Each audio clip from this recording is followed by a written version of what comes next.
अरे आपने कुछ लीजिए ना। हाँ जी, मिठाई दो बेटा। ठीक है। हाँ, ये ईशा हमारी बिटिया और ये हमारी धर्मपत्नी उमा। चाय लीजिए। द्वारकानाथ जी, हमारे तीनों बच्चे ईशा, पीयूष और काजल बड़े ही सुशील और संस्कारी हैं। पापा वो ना आज स्कूल में।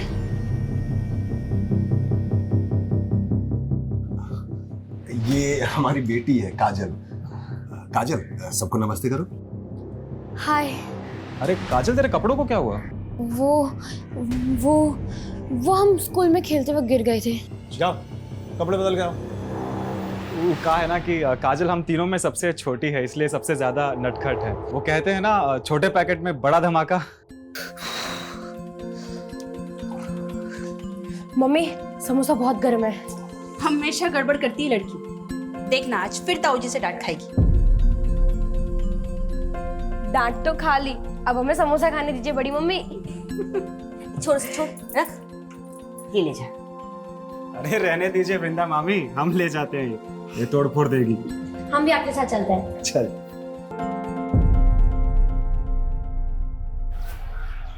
ईशा, वैसे पसंद क्या है आपकी? मूवीज देखना, खाना बनाना, यही सब। खाना बनाना? अच्छा, हमें तो आज तक कुछ बना कर नहीं दिया। और हमको भी कहाँ खिलाया? तुम दोनों क्या कर रहे हो यहाँ पे? ये लो जूस। अरे होने वाले जीजा जी से मिलने आए है ना पीयूष भैया? और नहीं तो क्या। दिवेश जीजू, हम तीनों भाई बहन है ना, हर जगह साथ जाते हैं, तो अगर आप ईशा दीदी को लेकर गए तो हमको भी साथ लेकर जाना पड़ेगा। और हमको भी। अरे बाप रे, अब एक काम करते हैं, तुम तीनों को कहीं जाने की जरूरत नहीं है, शादी के बाद हम ही यहाँ रहने आ जाते हैं। तो बड़ा मजा आएगा, क्यों ईशा दीदी?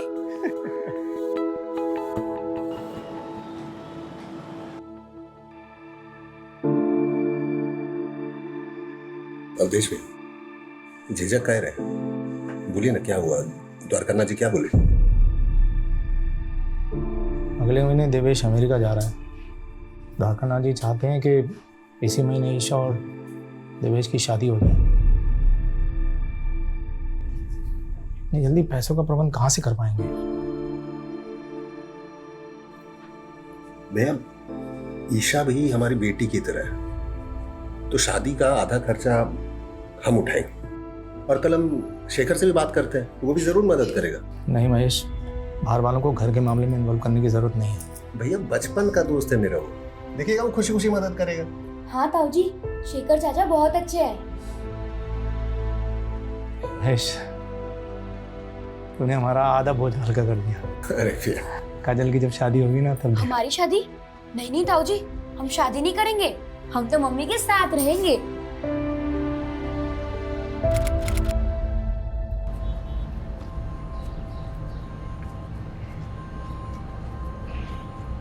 ए काजल,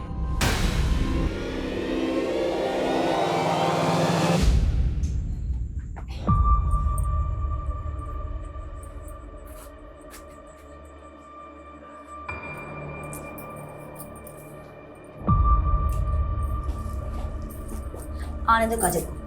जेठ जी एकदम ठीक कहते, लड़की हाथ से निकलती जा रही है। शांत हो जा बेटा। महेश गया है ना काजल को लेने। आ गया फोन। हेलो, मिल गई ना काजल? फोन देना उसे। वृंदा, काजल भारती के घर आई ही नहीं। क्या? तो कहीं कहाँ वो? महेश, मिली क्या? नहीं।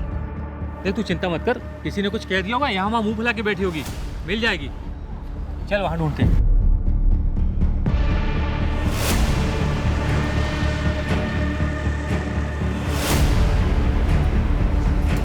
काजल मिली? समझ नहीं आ रहा कहाँ चली गई। भैया कहीं नहीं मिल रही। भैया हमको बहुत डर लग रहा है, पुलिस से मदद लेना चाहिए।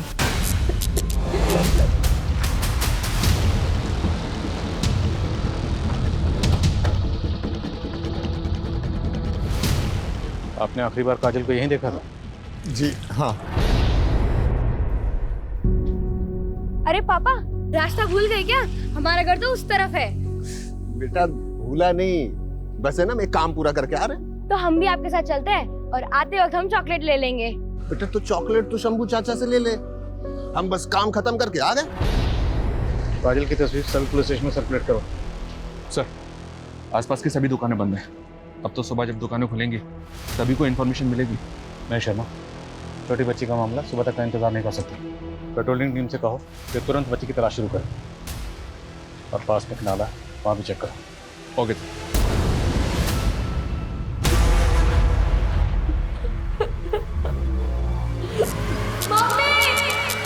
सुन तो कहाँ जा रही है बिंदा? कहाँ जा रहे हैं? काजल नहीं बेटा, कहाँ जा मुझे जाना पड़ेगा उसमें। आ जाएगी काजल बेटा, तू शांति रखना। भाभी अभी तक नहीं आई है, पता नहीं कहाँ होगी हमारी बच्ची। कुछ नहीं होगा उससे, आ जाएगी वो। नहीं आई ना भाभी अभी तक। आ जाएगी ना काजल, तू शांति रखना। किस साल में होगी, कहाँ होगी? भाभी हमको हमारी काजल चाहिए। आ जाएगी बेटा।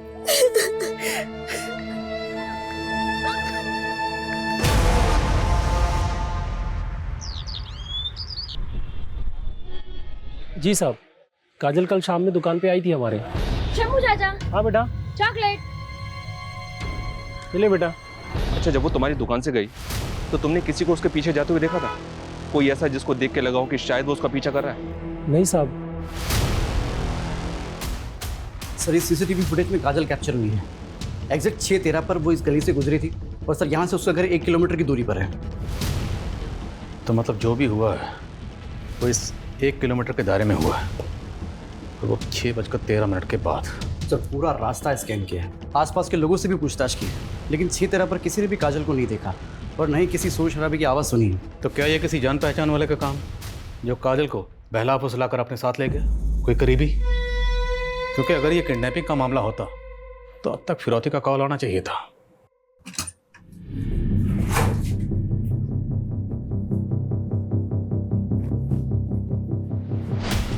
वृंदा, पापा नहीं मिल रही। नहीं मिली। वृंदा मिली? नहीं। अम्मा पूरा घर छान लिए, पड़ोसी में पूछ लिया, चाची नहीं मिल रही। भगवान, कहाँ गई होगी? भाभी, आप और ईशा यही रहिए, हम लोग बाहर जाकर देखते हैं।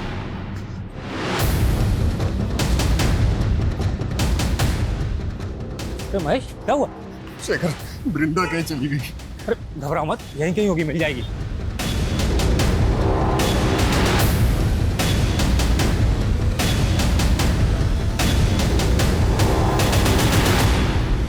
वृंदा मामी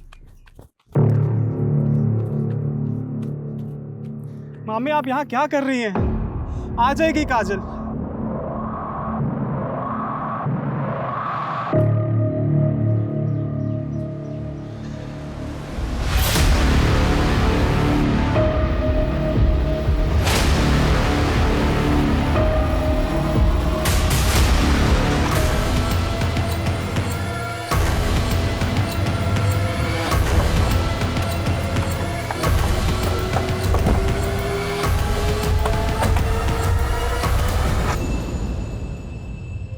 महज 12 साल की बच्ची को कितनी बेरहमी से क्यों मारेगा? जैसे इसके साथ रेप भी हुआ। सर, कल ही हमने ये जगह स्कैन करी थी, लेकिन तब तो यहाँ कुछ भी नहीं था।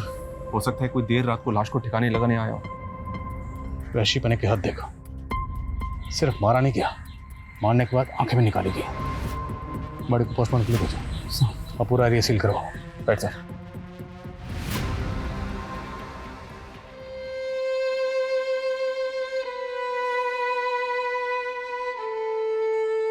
महेश जी, जिसने भी ये किया है हम उसे छोड़ेंगे नहीं।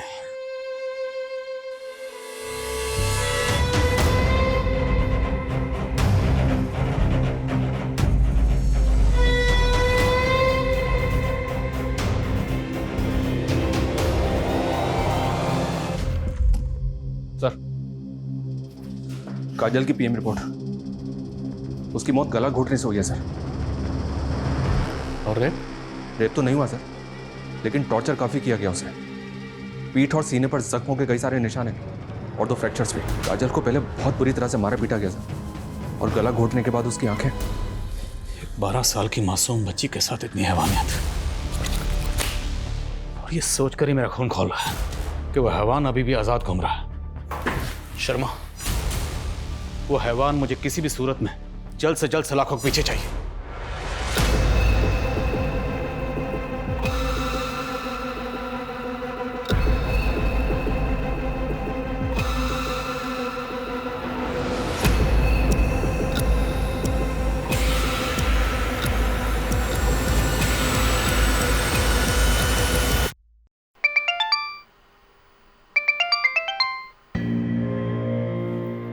कौन बार बार फोन कर रहा है? देवेश के पिताजी हैं, शायद शादी की तारीख फिक्स करने के लिए फ़ोन कर रहे होंगे। शाम को बात करते हैं उनसे, बोल देंगे कि 6 महीने के लिए शादी टाल दें।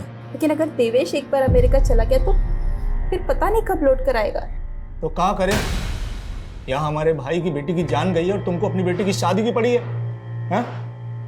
भैया भाभी सही कह रही, अभी शादी टल गया तो हो सकता है कि रिश्ता भी टूट जाए। इससे अच्छा रिश्ता हाथ से जाने मत दीजिए। क्या कह रहे हो तुम?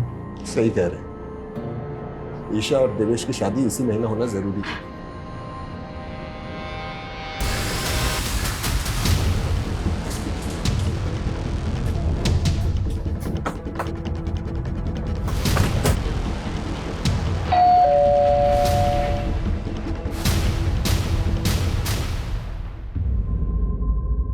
सब ऐसा हमने क्या बिगाड़ा था किसी का जो हमारे कलेजे के टुकड़े के साथ ऐसा करती?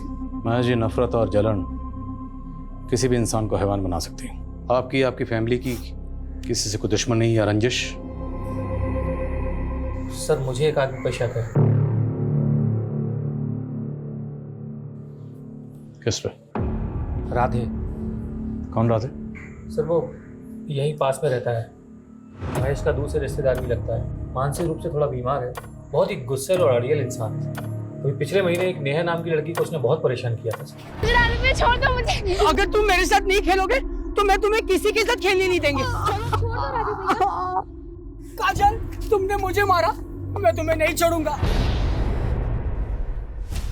मुझे मारना मत पापा, मुझे मारेंगे, मुझे मारना मत। नहीं मारेंगे, जो पूछ रहे हैं उसका जवाब दो। इस काजल ने तुम्हें मारा था ना? काजल, बुरी बुरी आंखों वाली काजल, इसने मुझे मारा था इधर लकड़ी से 5 बार। काजल ने तुम्हें मारा इसलिए तुमने काजल को मार दिया?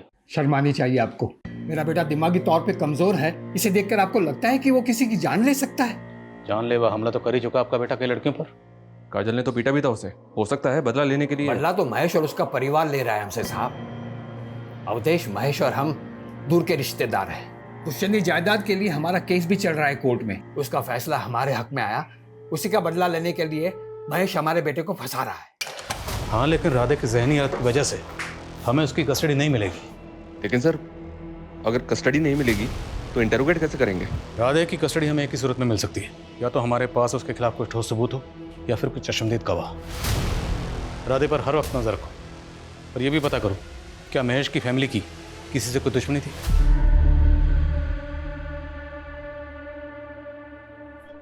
उठे, उठ। अरे कौन आवाज कर रहा है? उठ, उठ, उठ, उठ।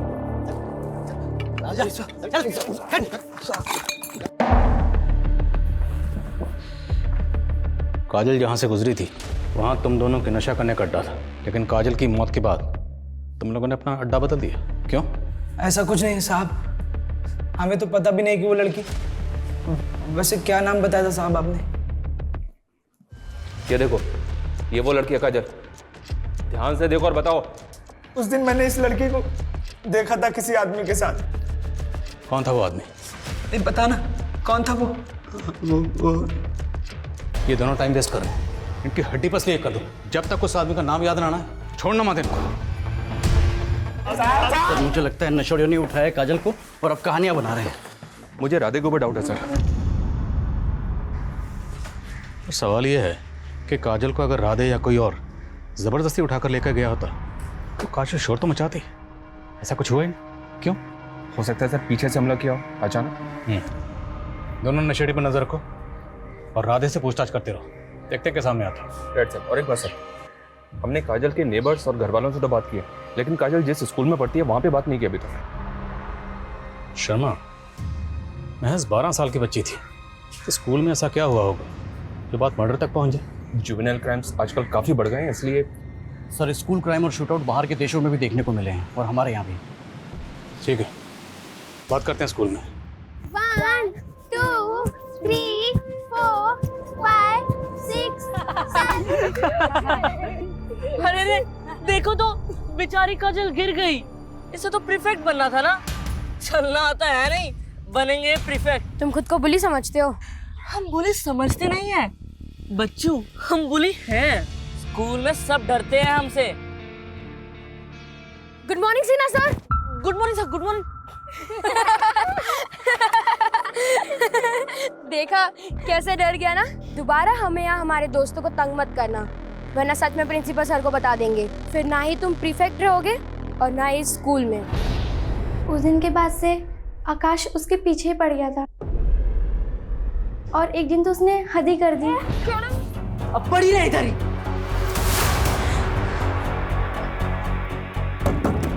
भारती, प्रिया कोई है, मुझे यहाँ से निकालो। फिर हमने आकाश को 10 दिन के लिए स्कूल से सस्पेंड कर दिया और उसे प्रीफेक्ट की पोजीशन से हटा दिया और उसकी जगह हमने काजल को प्रीफेक्ट बना दिया। मानते हैं सर, हम काजल को बहुत परेशान करते थे, लेकिन हम उसको कुछ नहीं किए। काजल की वजह से आपको 10 दिन के लिए स्कूल से सस्पेंड कर दिया गया। आपको प्रीफेक्ट से हटाकर काजल को प्रीफेक्ट बना दिया गया। बुरा तो लगा होगा ना बेटा आपको? ये कैसा सवाल है सर? ऐसे सवाल पूछ के हमारे बेटे को टॉर्चर मत कीजिए ना सर। हेलो, अरे बोला ना आपको, लोडिंग हमारे सामने होगी, एक छोटा सा काम निपटा के आ रहे हैं ना हम। हाँ सर, हमारा बेटा ऐसा वैसा लड़का नहीं है, टॉपर है क्लास का। अगर आप बोला ना आपको, पहुंच रहे हैं। क्या कह रहा था मैं, आप हमारे बेटे को परेशान मत कीजिए। ये क्या कर रहे हैं आप? आपको मालूम है कितना इंपॉर्टेंट काम? आपके बेटे के फ्यूचर और उसकी जिंदगी से ज्यादा इंपॉर्टेंट काम है। बात को समझिए ना सर। आप बात को समझने की कोशिश कीजिए।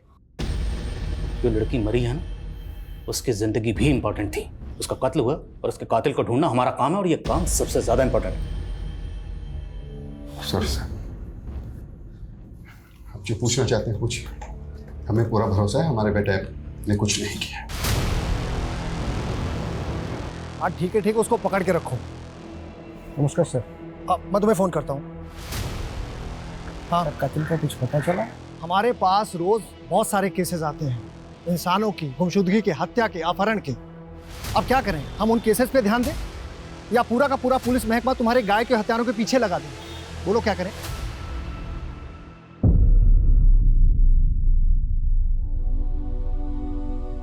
माँ, ईशु दी की शादी में ना मैं ये पहनूंगी। अच्छी लग रही हूँ ना? एकदम परी लग रही है।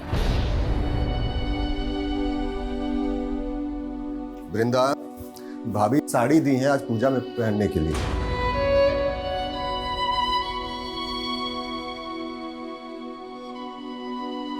काहे अपना जख्म को रेद रही है? हम कहे थे ना, काजल का सारा चीज खुद से दूर कर दो।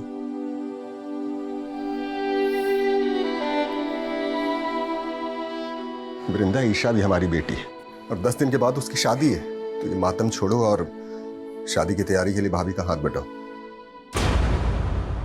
काफी अजीब है सर, काजल की हत्या को अभी कुछ ही दिन हुए और उस घर में शादी भी हो रही है। इतनी जल्दबाजी आखिर किस लिए? सर, वो दोनों नशेड़ी आलोक और प्रेम कुछ बताना चाहते हैं।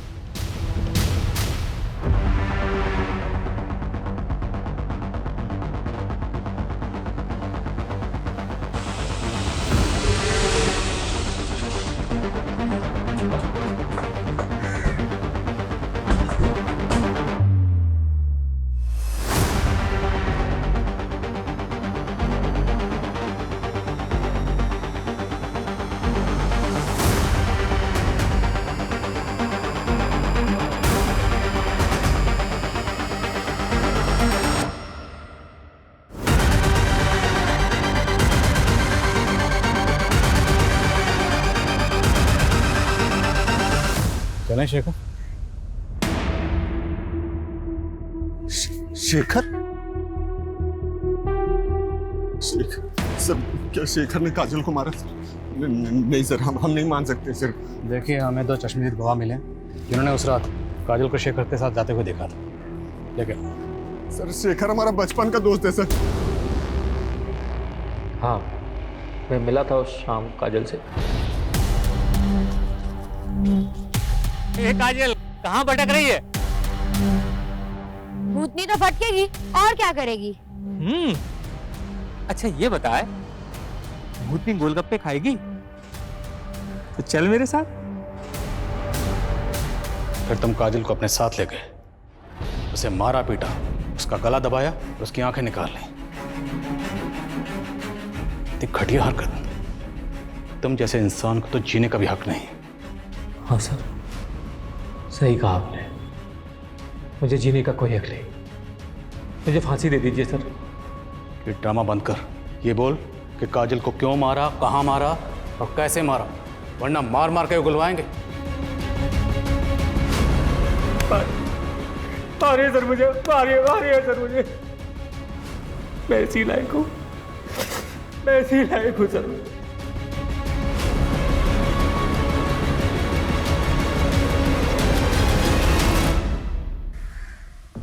पहली बार ऐसा महसूस हो रहा है जैसे इस केस को क्लोजर नहीं मिला। चश्मदीद गवाह है, कातिल ने अपना जुर्म कबूल कर लिया, अभी ऐसा लगता है जैसे केस सॉल्व नहीं हुआ। क्यों सर? पहली बात तो ये है कि शेखर ने काजल को अगर मारा है तो मोटिव क्या था उसने नहीं बताया। उसने काजल को कहाँ मारा नहीं बताया, काजल को कहाँ छुपा के रखा था नहीं बताया, यहाँ तक कि काजल को पेट पर कब लटकाया उसने कुछ नहीं बताया। तो आपको लग रहा है सर शेखर हमसे झूठ बोल रहा है? लेकिन सोचने वाली बात तो ये भी है सर कि कोई खून का इल्ज़ाम अपने सर पे क्यों लेगा? यही सवाल तो ध्यान में घूम रहा है, पर मेरी गट फीलिंग कहती है शेखर खूनी नहीं। राधे के कोई अपडेट? नहीं सर, उसके घर के आसपास लोग लगाए हैं, लेकिन उस दिन के बाद वो घर से ही बाहर नहीं निकला। शायद बाप ने रुक रखा हो। आकाश और उसके फादर विवेक, उनकी बैकग्राउंड भी खंगालो। हो सकता है टॉपर बेटे के सस्पेंशन से बखलाकर उसने ये कांड किया। सर आज ही अपने खबरों को काम पे लगाता हूँ। पता कर। सर एक बात दिमाग में आई है, ये भी तो हो सकता है सर कि ये शेखर किसी और को बचाने के लिए इल्ज़ाम अपने सर पे ले रहा है। महेश उसका बचपन का दोस्त है। शेखर ऐसा क्यों करेगा? ये शेखर की फैमिली प्रयागराज में नहीं रहती है?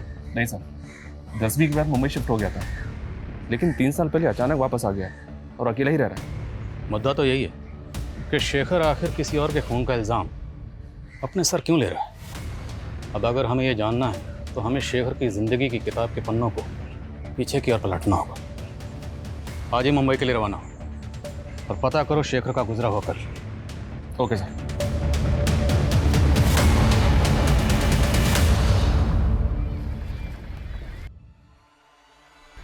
शेखर आज मत जाना ऑफिस। क्या करें, जाना तो हम भी नहीं चाहते, पर हम ना अपना सारा काम जल्दी से जल्दी निपटाना चाहते हैं ताकि अपने बच्चे और तुमको ज़्यादा से ज़्यादा समय दे सकें। चलो अपना ध्यान रखना।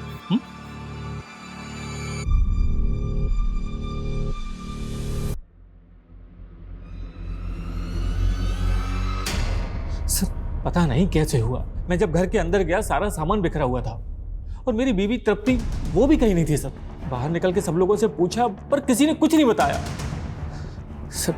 सर प्लीज उसे ढूंढ दीजिए सर। सर मेरी बीवी मां बनने वाली है।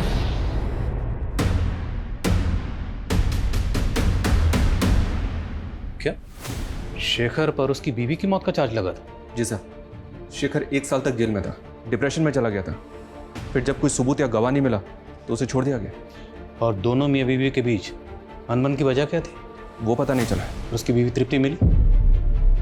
No sir. उसकी डेड बॉडी? No sir. मैंने एसएचओ वागले से कहा है कि इस केस में कोई भी अपडेट मिलता है तो वो इन्फॉर्म करे। लेकिन एक बात समझ में नहीं आ रही, शेखर की बीवी तृप्ति गायब हुई 3 साल पहले, तो 3 साल पहले गुजरे उस हादसे का काजल के केस से क्या ताल्लुक हो सकता है? कहीं ऐसा तो नहीं कि शेखर ने अपनी बीवी का कत्ल किया था लेकिन सजा से बच गया, अब वही गिल्ट उससे काजल का कत्ल कबूल करवा रहा है? सर कम है सर।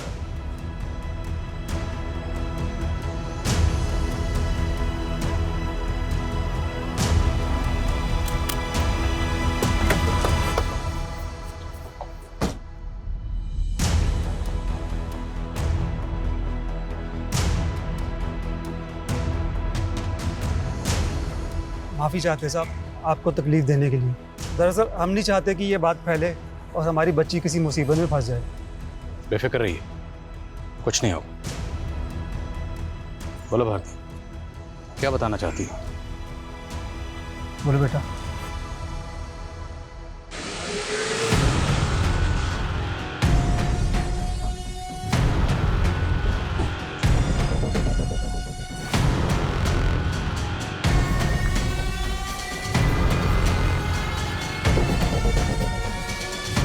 दिखाओ मैडम को।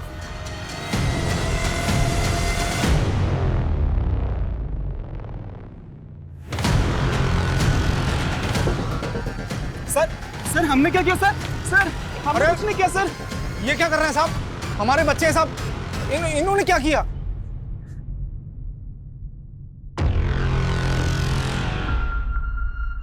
सुना है तुम तीनों भाई बहन में बड़ा प्यार था, और तुम दोनों में तो कुछ ज्यादा ही प्यार था। इश्क, एक नाजायज रिश्ता। तुम दोनों के राज से पर्दा उठ चुका है। अब बेहतर यही होगा कि आगे की कहानी तुम लोग खुद बताओ। बोलो। हाँ सर, ये सच है कि हम दोनों एक दूसरे से प्यार करते, बचपन से साथ में खेलते कूदते बड़े हुए, और हमें पता है कि समाज कभी भी रिश्ता मंजूर नहीं करेगा, मगर हमने कभी पीयूष को अपना भाई नहीं माना और नहीं मानेंगे। माँ बाबूजी तो बचपन में ही बस हादसे में गुजर गए थे। उसके बाद में महेश मामा और अद्वेश मामा ने ही मेरा पालन पोषण किया। ईशा की शादी हम किसी और से होते हुए नहीं देख सकते थे, और ना ही ईशा के साथ शादी हम सबके सामने कर सकते थे। इसीलिए हमने ये रिश्ता सबसे छिपाया था। पीयूष, 1 महीने में शादी हो रही है हमारी। हम मर जाएंगे लेकिन किसी और से शादी नहीं करेंगे। हम तेरी शादी के 1 दिन पहले यहाँ से भाग जाएंगे, मुंबई चले जाएंगे। फिक्र मत करना तू, मत कर तू फिक्र, मैं सब संभाल लूंगा।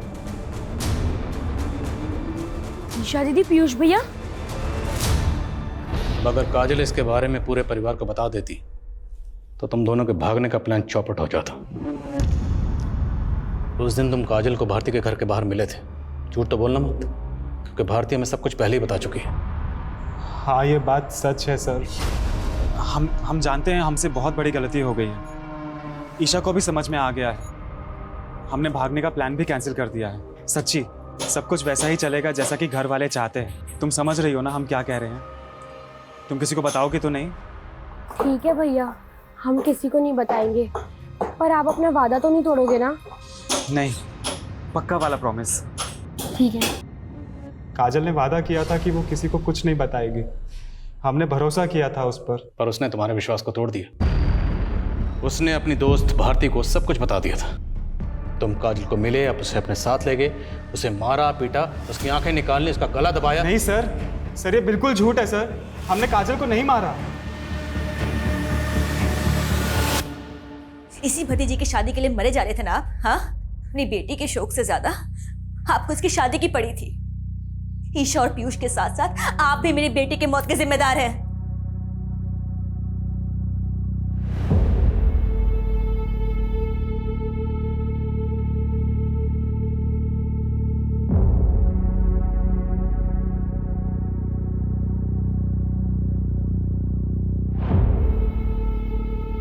महेश, ईशा और पीयूष जो कर रहे थे वो गलत था, सरासर गलत था, और हम ईशा को इस गलती के लिए कभी माफ नहीं कर सकते। लेकिन मेरा दिल ये मानने के लिए तैयार ही नहीं है कि ईशा काजल को मार सकती है। अरे अपनी सगी बहन मानती थी वो उसे। हाँ महेश, हमें तो लगता है कि ये काम सिर्फ पीयूष का है। भैया, हम हमेशा आपका इज्जत किए, आपके हर बात को माने, लेकिन इस मामले में अच्छा होगा कि आप कुछ न बोलिए।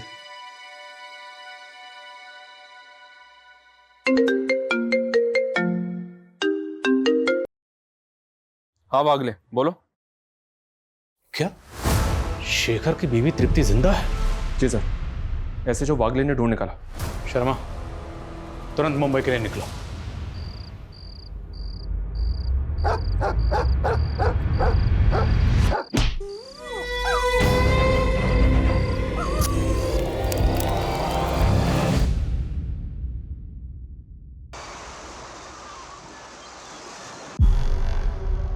मुझे किसी ने अगवा नहीं किया था। मैं राकेश से प्यार करती थी। शेखर की कंपनी में राकेश ड्राइवर था।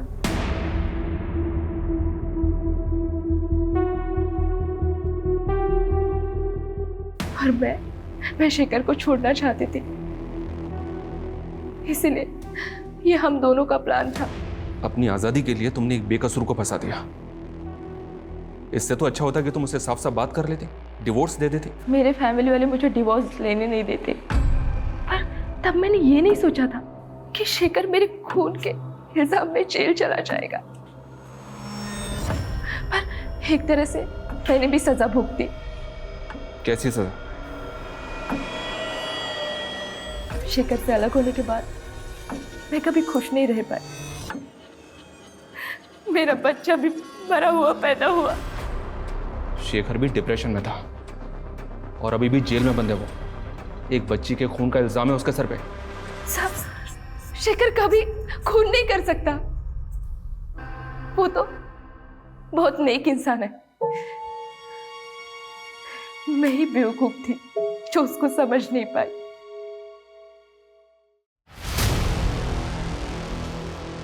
सर, शेखर की हिस्ट्री जानने के बाद तो तकरीबन यकीन से कह सकते हैं कि ये निर्दोष है। पीयूष और ईशा दोनों अपनी बात पर अड़े हुए, लेकिन दोनों काफी शातिर हैं। एक ही घर में रह रहे थे, अफेयर चल रहा था, लेकिन किसी को भनक तक नहीं लगने दी। लेकिन सर, पीयूष के खिलाफ हमारे पास कोई सबूत नहीं। पीयूष से मिलने के बाद काजल सीधे अपने घर गई थी, जहाँ उसके पिता और शेखर उसे मिले थे। यानी कि पीयूष से मिलने के बाद तो बिल्कुल ठीक थी। राधे की कोई अपडेट? नहीं सर, कोई सस्पिशियस मूवमेंट नहीं है। तो फिर आखिर इस केस की चाबी है कहाँ? एक काम करते हैं, शुरू से शुरू करते हैं। काजल सबसे पहले मिली थी पीयूष को भारती के घर के बाहर। उस वक्त बजे थे 5:15 सर। 5:15। फिर वहां से जब काजल अपने घर लौट रही थी तो वो अपने पिता महेश से मिली। टाइम 5:55। फिर वहां से वो शंभू की दुकान पे गई। उस वक्त बजे थे तकरीबन 6:15।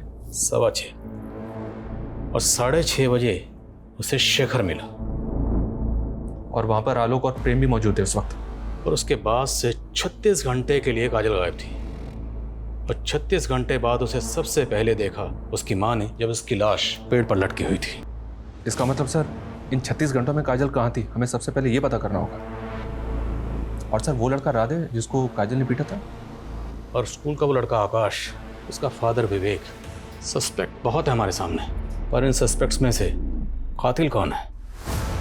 या कहीं ऐसा तो नहीं कि कातिल अभी तक हमारे रडार में आया ही ना हो?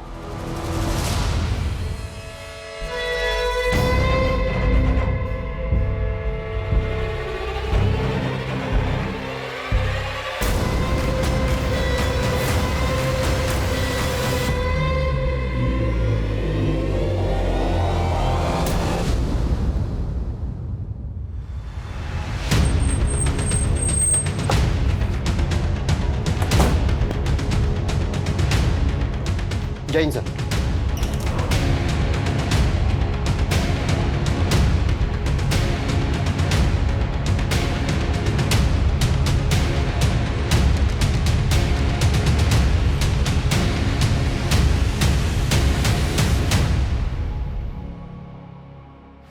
सर, अभी तक काजल से जुड़े लोगों पर शक कर रहे थे हम, लेकिन इस हत्या के बाद अब ऐसा लग रहा है कि ये काम किसी सीरियल किलर का हो सकता है। हो सकता है हम गलत हों, पर हम हाथ पे हाथ रख कर नहीं बैठ सकते। हमें आगे तो बढ़ना होगा, चलते रहना होगा, वाला डायरेक्शन में ही सही। हो सकता है चलते चलते हमें सही मंजिल मिल जाए। सर, लोकल पुलिस स्टेशन से केस फाइल की कॉपी मंगवाई है। काजल की तरह इस लड़की रिया, इसको भी टॉर्चर किया गया था और आंखें निकाली गई थी। इस केस से कोई क्लू मिला? जी सर, एक आई विटनेस है केस का। लड़की को अगवा करने से पहले उसने स्कूल के बाहर एक आदमी को टैक्सी पार्क करते हुए देखा था। कौन है टैक्सी ड्राइवर? सर, ये तो अभी तक पता नहीं चला है, लेकिन आई विटनेस का कहना था कि उसका हेयर स्टाइल कुछ अजीब सा था। टैक्सी ड्राइवर, अजीब हेयर स्टाइल। काजल की लाश जहाँ मिली थी वो एरिया अभी भी सील है ना? जी सर। उस पूरे एरिया में पता करो, क्या किसी ने किसी ऐसे टैक्सी वाले को देखा था जिसका हेयर स्टाइल अजीब था? और इस एरिया में जितनी भी सीसीटीवी फुटेज है सबको खंगालो। गाइस, मैं जानता हूँ काम बहुत मुश्किल है, but let's crack this case.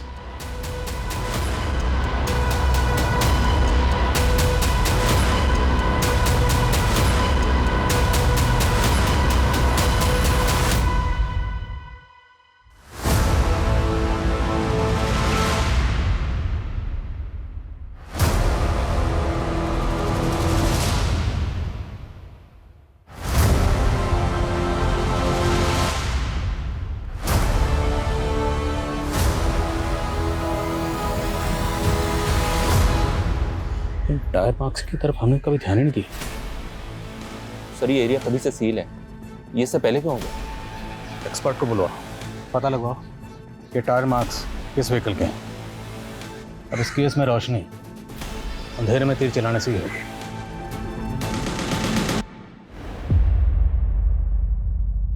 Piyush जा चुका है और अब उसे कभी याद भी मत करना। अरे शुक्र मना कि देवेश तुझसे अब भी शादी करने के लिए तैयार है। ईशा अब और कोई कांड मत करना। हम वादा करते हैं माँ, अब जैसा बोलेगा हम वैसे ही करेंगे। सर मैं प्रयागराज में हुए दूसरे सिमिलर केसेस ढूंढ रहा था, तो ये केस मेरे सामने आया, अवनी दीक्षित का।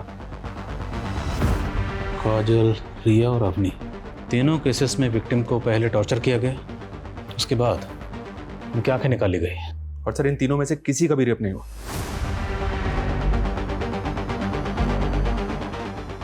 शर्मा, तुमने एक चीज नोटिस की?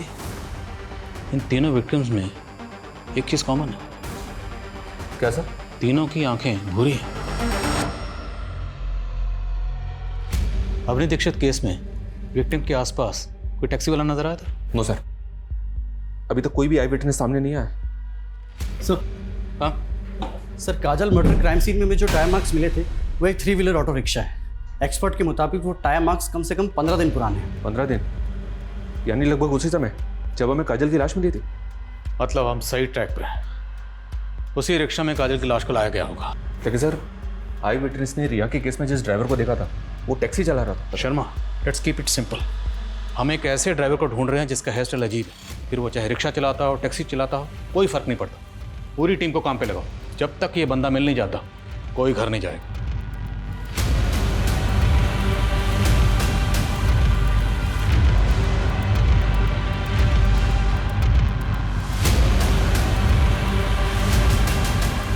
सर ये 2 ड्राइवर्स मिले हैं, दोनों की अपनी अपनी कहानियां हैं, अपने अपने अलीब हैं।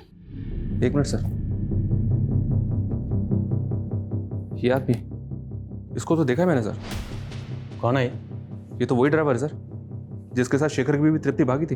राकेश नाम है इसका। सर अभी कुछ देर पहले ही छोड़ा है मैंने, ज़्यादा दूर नहीं गया होगा, उठा लेते हैं उसे। नहीं, रुको रुको रुको, जाने दो उसे, लेकिन नज़र बनाए रखो। ये जो भी है अब इसे सबूत के साथ ही पकड़ेंगे।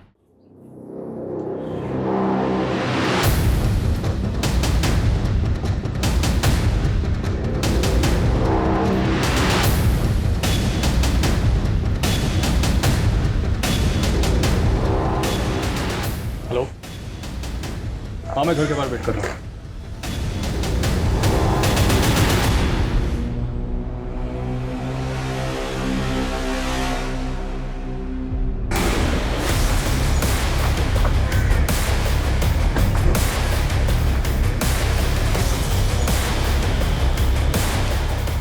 आप लगाइए मेहंदी।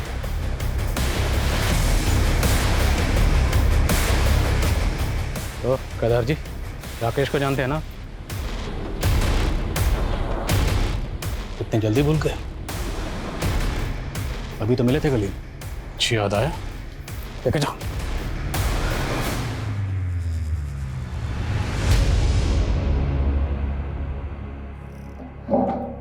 बोलिए केदार जी, सच का बोझ बहुत भारी होता है, उतार दीजिए। राधे, हमारा बेटा, आप तो जानते ही हैं कि वो दिमागी तौर पे कमजोर है। हमारा वंश आगे बढ़े इसके लिए हमने हमसे कम उम्र की लड़की शीला से शादी कर ली ताकि तंदुरुस्त और हेल्दी बच्चा पैदा हो। 3 बार हमारी बेबी उम्मीद से थी, लेकिन तीनों बार बच्चे पेट में ही मर गए और हमें हर हालत में तंदुरुस्त बच्चा चाहिए था। इसलिए हम हमारी बीवी को लेकर बम्बई चले गए। कुछ दिनों के बाद हमें तृप्ति मिली, शेखर की बीवी। केदार जी प्लीज शेखर को मत बताइएगा। नहीं बताएंगे, हम हमारी परेशानी में उलझे हुए हैं, इसीलिए तो मुंबई आए हैं। क्या परेशानी है आपको? दूसरी शादी इसलिए की ताकि बच्चा हो जाए। ये मेरा पति है राकेश। बम्बई इसलिए आया हूँ कि बीवी का इलाज हो जाए तो मैं घर का चिराग मिल जाएगा। राकेश हमें एक बाबा के पास लेके गया। उसने उपाय भी बताए। तेरी पत्नी जिंदा बच्चे को जन्म दे सकती है, लेकिन उसके लिए तुझे बलि देनी होगी। 3 गायों की बलि,